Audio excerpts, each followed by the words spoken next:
Fushata zgjedhore në Kosovë ka hyrë në një fazë të re dinamike pasi partitë kryesore politike në vend kanë publikuar listat e tyre të kandidatëve për zgjedhjet parlamentare të 28 dhjetorit. Të gjitha subjektet garojnë me 110 kandidatë në garë, ndërsa secila prej tyre ka shpallur prioritet filozofinë dhe përfaqësimin që synon të sjellë në Kuvendin e Kosovës. Në vijim renditen listat dhe përzgjedhjet kryesore të çdo partie, ashtu siç janë prezantuar zyrtarisht nga kryetarët e tyre. Kryetari i PDK-s Bedri Hamza publikoi listën për 110 kandidatësh të kësaj partie, të cilët do të garojnë për ulse në Kuvendin e ri. PDK mban numrin rendor 130 në flet votim, ndërsa në 10-ën e parë vjet re një kombinim figurash politike me përvojë, ish ministra, diplomat dhe profesionist në fusha të ndryshme.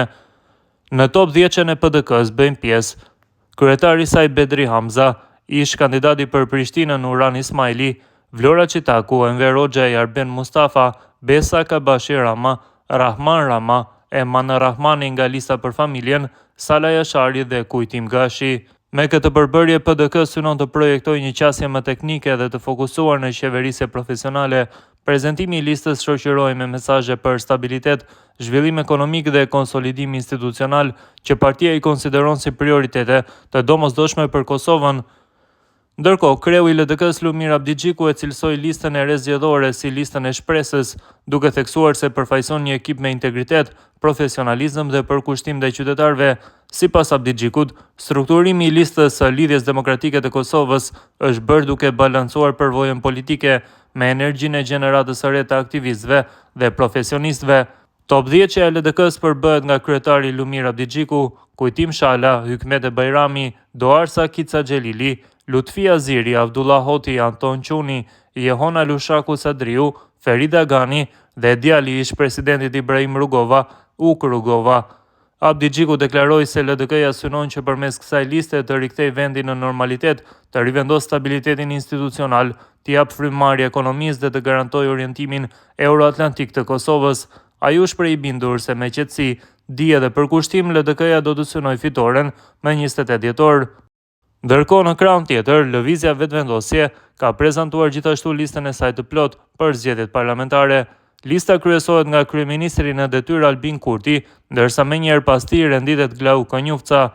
Në këtë listë përfshihen emra të rëndësishëm të skenës politike të kësaj partie ndër vite, ministra aktuale dhe aktivistë të lëvizjes. Top 10 që e Lëvizjes Vetëvendosje përbëhet nga Albin Kurti, Glau Konjufca, bashkëkryetarja e partisë Guxo Donika Gërvalla Zhvarc, Avni Dehari, Albulena Haxhiu, Ekuran Murati, Xhelal Zveçla, Mimoza Kusari Lila, Hajrullah Çeku dhe Shqipe Mehmeti Selimi. Vetëvendosja theksoi se lista e saj synon të pasqyrojë përfaqësim të gjerë shoqëror, profesional dhe gjinor, duke sjellë në fushat figura me përvojë qeverisëse dhe të reja që synojnë të kontribuojnë ndryshimit që partia pretendon se ka nisur në mandatin e saj. Ndërkohë, edhe AK-ja e Ramush Haradinajt ka bërë publike listën e kandidatëve për deputet. Haradinaj ka theksuar se Kosova ka nevojë për përfaqësues që qëndrojnë vendit në krah në çdo rrethan dhe se lista e Aleancës për Ardhmërinë e Kosovës simbolizon seriozitet, përvojë dhe vendosmëri.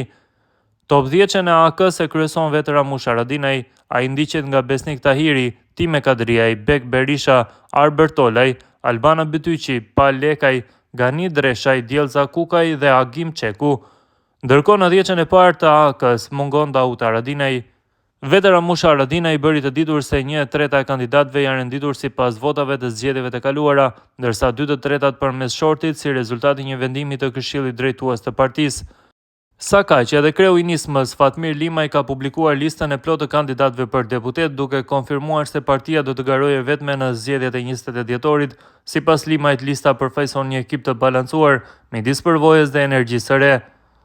Top 10 që e nismës kryesohet nga Fatmir Limaj, më pas vijnë 2 ish deputetet Xhevairi Ismaku dhe Arberesh Krasniqi. Ato pasohen nga Mevludin Krasniqi, Endrit Shala, Albulena Balaj Halimaj, Artan Imani, Çerkin Dukolli, Jehona Rafshi Lumi dhe Naat Mustafa. Limaj u shpreh se nisma synon të prezantojë një alternativë të qëndrueshme në skenën politike dhe të ofrojë zgjidhje për sfidat me të cilat përballet vendi. Me publikimin e listave të plota të kandidatëve, fushata zgjedhore pritet të intensifikohet, ndërsa qytetarët do të kenë mundësinë të njohin më mirë ekipet dhe prioritetet që çdo parti sjell në garë. Zgjedhjet e 20 dhjetorit pritet të jenë një nga garat më të rëndësishme politike të Kosovës në vitet e fundit, me rivalitet të fortë ndërmjet partive kryesore të vendit.